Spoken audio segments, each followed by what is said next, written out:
Vamos a ver entonces cómo es que sumamos vectores en física. Entonces vamos a suponer que tenemos dos vectores, un vector P y un vector Q. Y nos piden que hallemos la resultante de sumar esos dos vectores o la suma. Entonces la resultante va a ser la suma de P más Q. Y entonces aquí vamos a tener que tener en cuenta que no podemos sumarlos linealmente o matemáticamente como lo hacemos con escalares, como sumar 2 más 3, por ejemplo. Aquí la situación es diferente. Al sumar vectores, por el hecho de que tienen magnitud y dirección, o magnitud y ángulo, como ya lo vimos en un video anterior, pues eso implica que la suma de esos vectores va a ser diferente a sumar escalares. Vamos a ver por qué. Entonces vamos a ver dos métodos que existen para sumar vectores y que nos permite sumar dos o más vectores. Podemos sumar mediante estos dos métodos 3, 4, n vectores. Entonces esos dos métodos para sumar vectores más comunes son el método gráfico y el método de componentes. Vamos a ver en este video el método gráfico. El método de componentes lo vamos a tocar en otro video posterior, pero ya ha sido tocado en algunos ejercicios o ejemplos que hemos hecho ya en otros videos anteriores.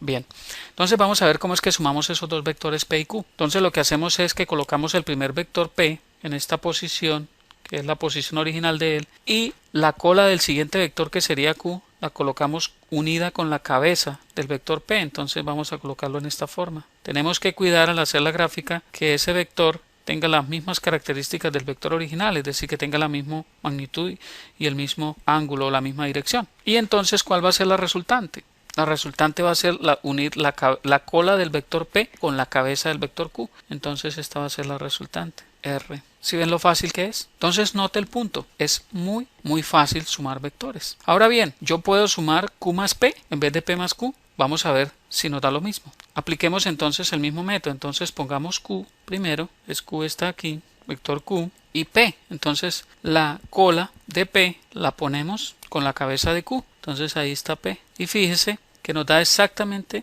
o nos debe dar exactamente el mismo resultado gráfico. La resultante va a ser exactamente la misma. Entonces, ¿eso qué nos deja ver?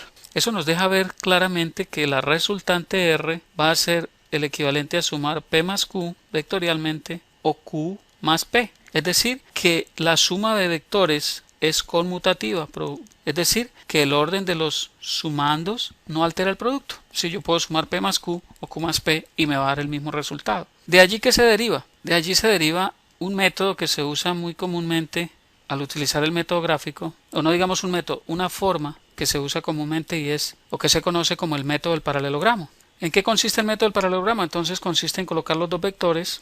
Entonces vamos a poner los dos vectores, vector P y el vector Q, unidos por sus colas. Y la resultante va a ser lo que forma el paralelogramo.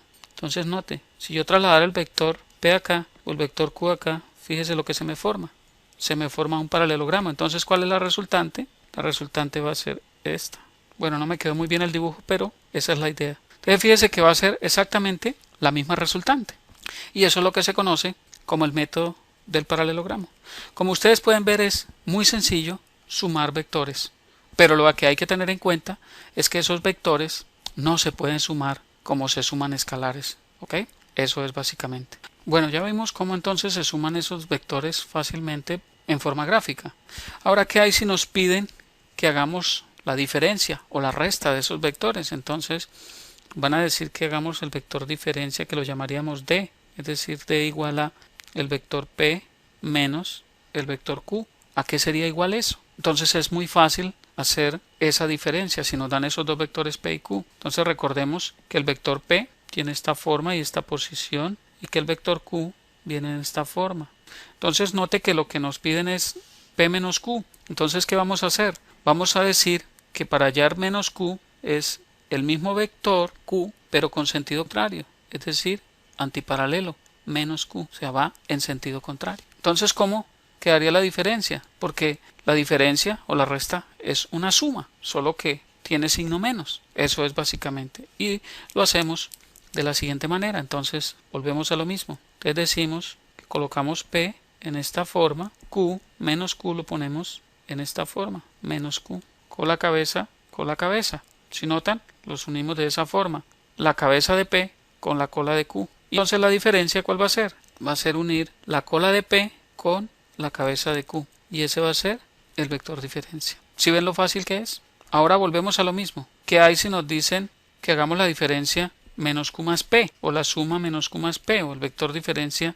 Entonces, si notan, d va a ser igual a p menos q. ¿Se cumple la ley conmutativa? Es decir, que eso es igual a menos q más p. Claro que se cumple. Menos q más p. Si yo hago p menos q o menos q más p, es lo mismo. Vamos a verlo. Entonces digo que menos q, entonces arranco con menos q, que es el contrario o el antiparalelo de q.